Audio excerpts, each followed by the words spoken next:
I didn't actually drink much as a teenager. So I grew up in a household of alcoholics as well, right? So I was very anti-alcohol from a very young age, and kept to that for the most part throughout my teenage years.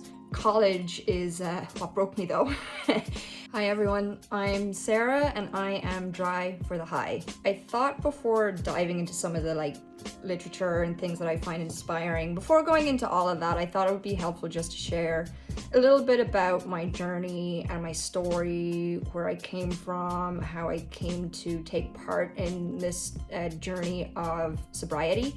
And it's really hard to know where to start, because when I think about the seed of alcoholism that's in me, I think, I was born with it, right? And this is why I'll talk about in a later video, but this idea of alcoholics having an allergy to alcohol, I think that's so important, because I think it's true. At least it empowers me in my journey in sobriety, knowing that yes, this is a disease and it's not just a willpower issue or a mental issue. It's hard to know where to start, but when I look back on where my sobriety journey started, and when I realized I need to do something about this and this is problematic, I think there was a part of me throughout my college years and beyond where I always knew that my drinking was somewhat problematic, right? It's not so the kind of alcoholic I am, I'm not a day drinker or regular night drinker or regular drinker in any sense. The kind of alcoholic I am is I am a massive binger.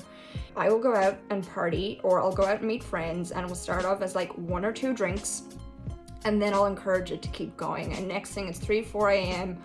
I am completely passed out. I wake up the next morning, I'm a wreck, and I'm usually hungover for 2 to 3 days. I have had 3-day hangovers and it has been miserable. So I just thought, hey, it's just a party, I'm just blowing off steam, work hard, play hard. That was my mentality throughout it all.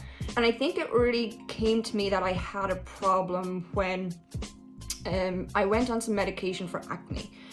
So I've been plagued with acne since I was a teenager. I've been on 3 rounds of Roaccutane. It is a very harsh medication. It is really hard and tough on the liver, and to the point that doctors tell you no alcohol whatsoever, not allowed. So my first 2 rounds, I was pretty okay in the sense of not drinking, and I had other things to focus on, and I think I was in a better headspace in terms of being able to and at that time my drinking was also less frequent. Like I said, I was a binger. I could go months without having a drink, and then I would go have a drink, and sometimes it would be 3 or 4, and I would be very strong 3 or 4, so I'd still be hungover the next day, and some days it would just be all out night rager.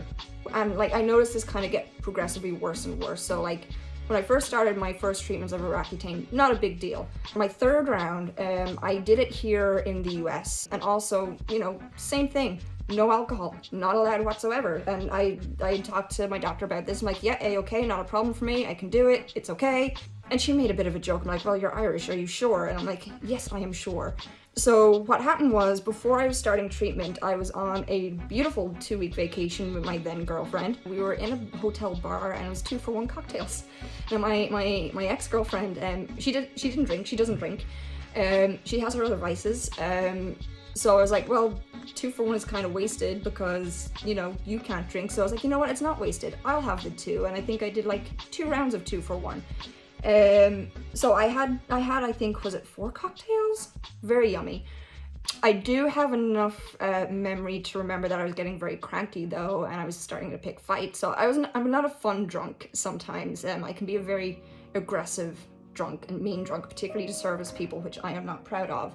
So I was getting to this point where, I was starting to pick some fights, and I was like, you know what, let's just go home. We'll go to bed, and then we'll fly home and whatever. So anyway, a few days later, I was back in at the doctor's office doing the pre-medication blood work. She got the blood work back, and she was like, Sarah, what the hell did you do? And I was like, what are you talking about? I was like, your liver enzymes, they're through the roof. So, I can't prescribe you anything. I can't give you anything. This will mess up your liver. How much did you drink? And I was like, it was just a few cocktails. And it's like, well, when was it? And at this point, it was nearly a week ago. So I told her that, and she was like, a week ago, and this is what your blood is still showing. I was like, this is not good, Sarah. So she had a very stern conversation with me that if I wanted to be serious about this treatment, I had to really give up the alcohol. no forgiveness in it whatsoever. And I was like, yes, I can commit to it, it's fine. And she even said, like, if this was how my liver was reacting to just a couple of cocktails, that maybe I should just think about quitting altogether, because my liver was very highly reactive to alcohol by the seams of it, in her medical opinion, even though she's a dermatologist. So I was like, yeah, okay, whatever, but I can stop, it's fine. A couple of weeks later, I start this treatment. I have a friend visiting from Ireland, from San Francisco. I was super excited. She was with her boyfriend too. We went for dinner, and then afterwards, like, okay, you know, we'll go have a couple of drinks. I'll have water or Coke or whatever, it's fine. She gets this beautiful looking cocktail. So like, cocktails are what kill me. I love cocktails and I love all the sugar. And I'm just like looking at it, pining. And she's like, would you like to try some? And I'm like, I would, but I'm not allowed to drink. I'm on this medication for acne and I can't. And like, her boyfriend's a doctor, he knows. I was like, yeah, sure, one sip won't kill me. So I had a sip, and as I'm sipping, I'm like, oh Lord, I have a problem. It was the 8th of September, 2018. And I'm like, oh no, I have a problem.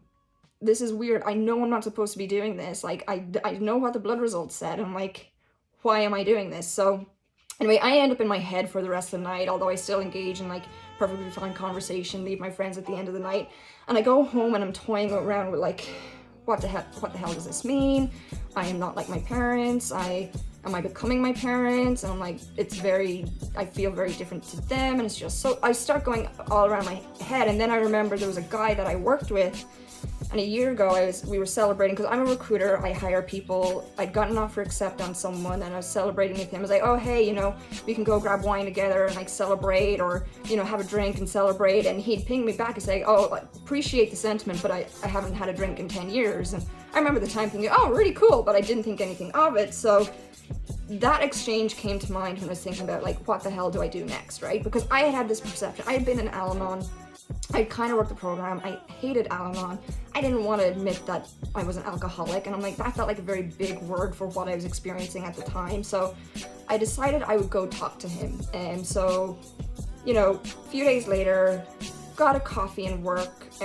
He tried to push the meeting, but then when he realized what it was about, he was like, oh no, we do need to talk. So he asked me to share a little bit about like what led me to this point. And throughout it, he was laughing in good humor, not laughing at me, but laughing with an understanding in terms of like, I've been where you have been. I've experienced what you've experienced. And our similarities, even though we were two very different people, was that we had lost family members to alcohol and addiction. And we had some similar behaviors in terms of how we respond to alcohol and why we took it on. So he didn't label me. I didn't ask him to label me. And I was like, well, so I asked him, you know, well, what helped you stop? You haven't had a drink in over 10 years. Like, what helped? And he told me, honestly, it was AA. At that point, he gave me the name of a group that I should go check out called Walk of Shame. And I think he must have known me better than I thought, because that particular group was a book study group, and I love books. And I really liked that group because it was a nice mix of study and then reflecting on the study, versus what I found in some groups. It's like, raise your hand if you want to bitch and moan, and I don't like whining. So I really appreciated the groups that have been more like focused and oriented to something that we can all learn from and share from and relate to. I went to that group and I was like, what am I doing at an AA meeting? Like, I don't have a problem. And I knew at the intros I would have to say, hi, I'm Sarah, I'm an alcoholic. I had never said that before, even though I had thought it. So yeah, I did say it. I struggled with that for a long time. And then that's where my journey started. That night I also found a sponsor, so I started working the steps. They say to do 90 and 90, so like 90 meetings in 90 days. The way I saw my disease, I'm like, I've hit a bottom, but I haven't hit a bottom where like my life is in danger, right? I'm not like so compelled to drink that I'm drinking every day or every night. Like, I can go periods without drinking. So like, I don't feel like I'm going to leave the meeting and then go to a bar or anything like that. So the 90-90 felt a little excessive to me, so I didn't do it.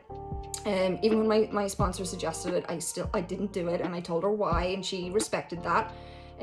I promised I would commit to the steps though and doing the work with her, so there was some nice kind of compromise there. And I still struggled with going to AA and saying I'm an alcoholic. I'm like, I don't want to do that, but I did, and it ended up being the best thing. in kind of like pairing it with therapy and working through that journey, I actually got a lot out of it and working program. And it's crazy because I still think back to that sip that, you know, kind of, it was the straw that broke the camel's back. And it was probably the greatest gift in disguise. So that's how I got to AA. Now, I'm not, there's more than one way to get sober. Like me and my mum have had a whole thing about it, and now she's sober nearly a year and a half now, I think, something like that. So, and she's not doing it through AA or anything like that. I think she has her own kind of like program, but there's some sort of program in place, right? I think there are principles to living sober that help, right? And that's what I'm excited to explore in this channel. So, and with these videos. So that's just a little bit about me. Maybe you'll see something that resonates. I find the people who resonate most with my story are fellow binge drinkers who like to party and party excessively. And I think that's definitely appreciated in a salesy environment, which is what my role was because I'm a recruiter. So yeah, that's my story, and that's how I came to own up to the fact that I have a problem. And I am a problem drinker. So I hope this was helpful, and I look forward to seeing you in the next video. Again, if you think this is something that's going to resonate with you, hit like, hit subscribe, and I will see you next time. Until then, take care, stay safe, you are loved, and I'll see you next time. Bye.